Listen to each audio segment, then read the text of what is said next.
Hey folks, I'm here with a contest entry for Chris Hansen over at Lurks on Channel X.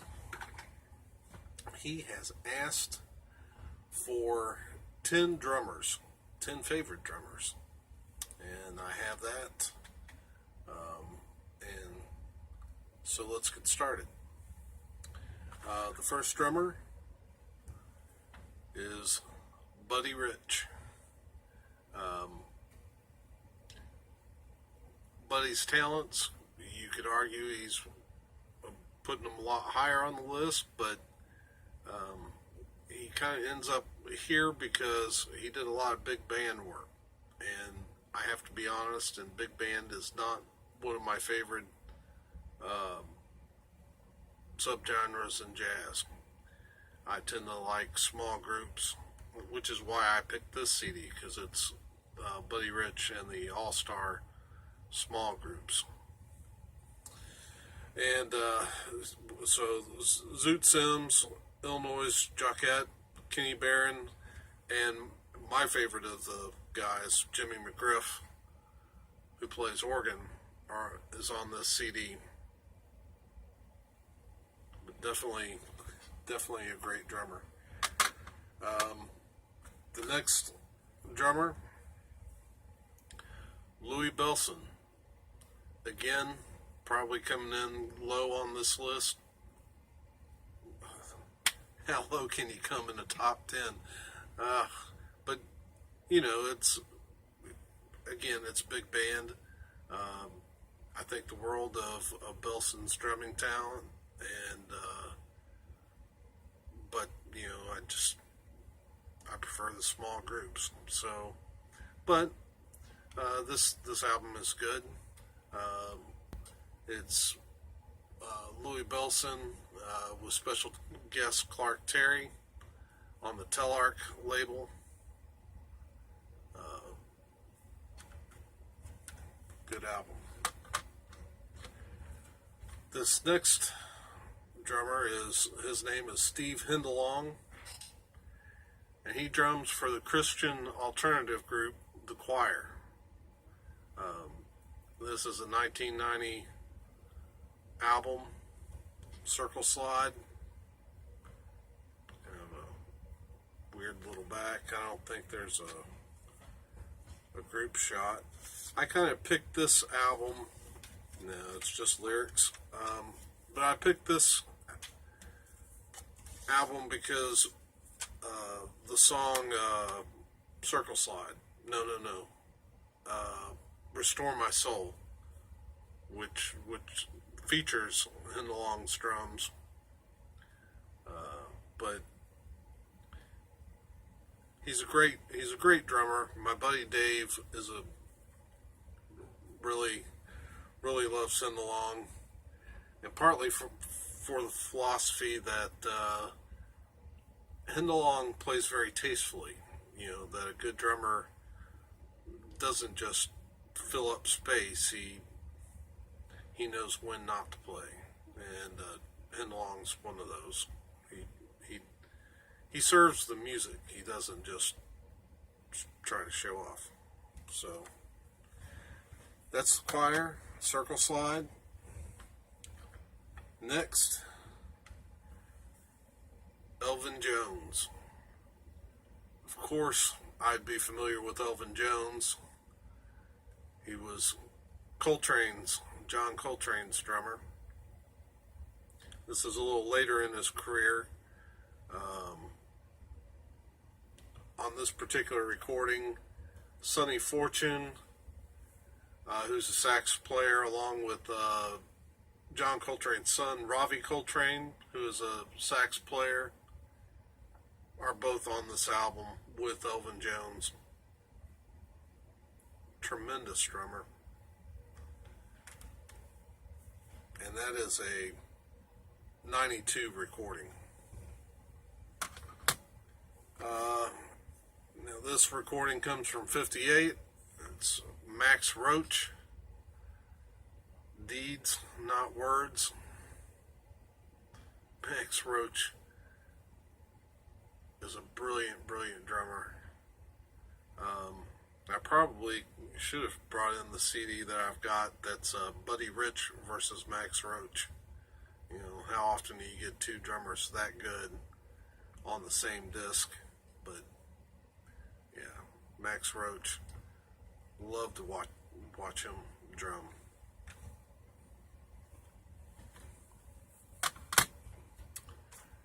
The next, sticking with jazz, the next drummer is Roy Haynes.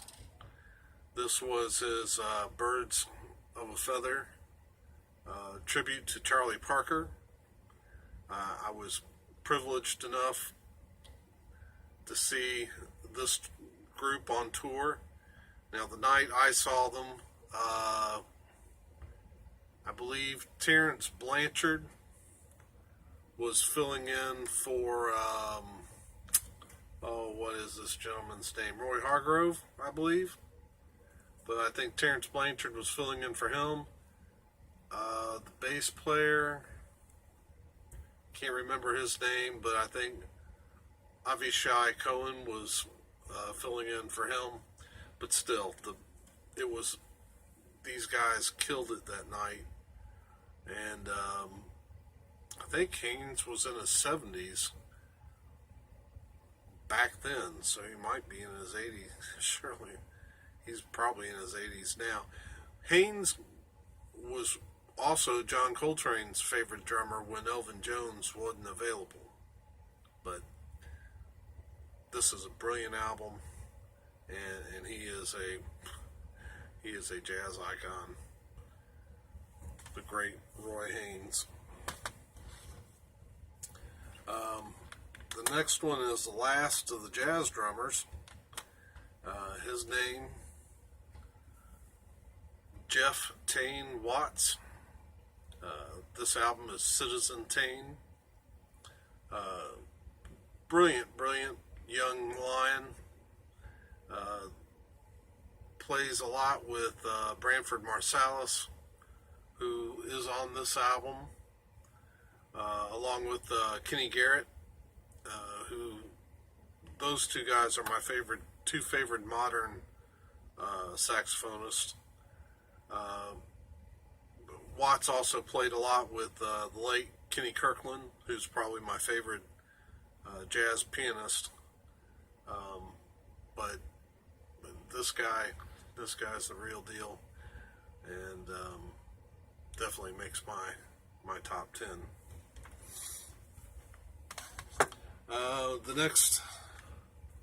next drummer, Gene Melendreris. I hope that I am pronouncing that right. This band, Dr. Hector and the Groove Injectors, I was lucky enough to see them on this tour. My buddy Dave and I went up to Indianapolis and saw this band at the Slippery Noodle. The frontman for this band, I've shown a lot already in my videos, Drew Lumbar.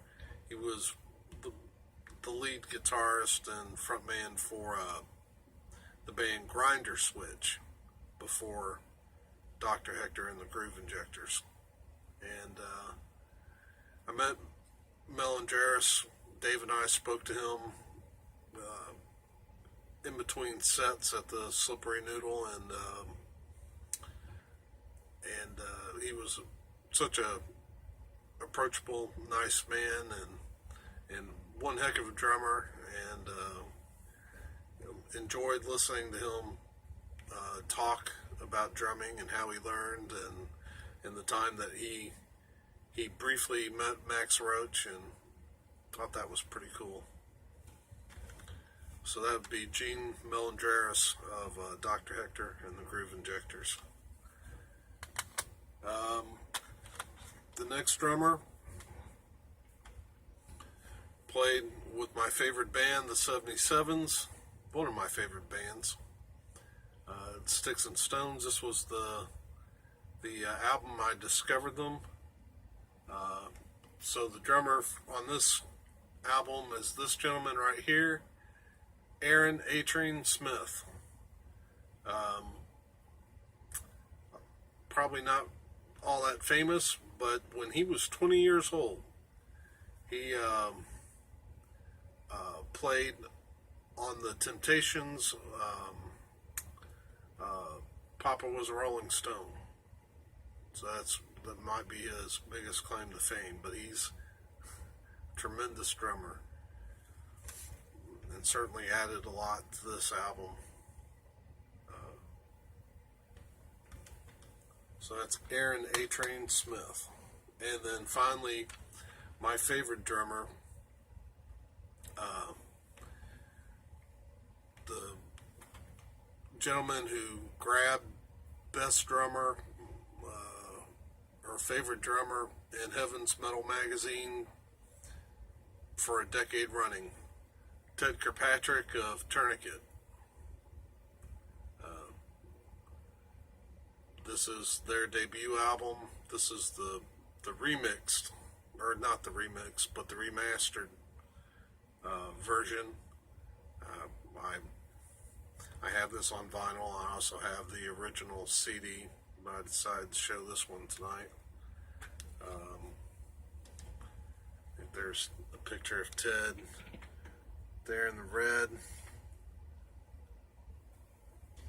Absolute killer drummer. Love his approach to music. Love the classical influence that he brings to thrash metal. Think this is just one of the great albums in Christian metal history. And of course, Ted's just an absolute beast on the drums, and those are my 10 drummers. So I appreciate you watching this video, and remember, well, as of right now, I'm running a contest myself, and right now I've got one entry. So if you're so inclined, think about making a video for my contest. I'd appreciate it. And again, check out Chris over at What Lurks on Channel X. I saw watching the video where he showed the prizes for this contest. Those are very sweet, and it would be good. It'd be a great thing to win that contest. So hope you all are having a great evening, and I'll catch you soon.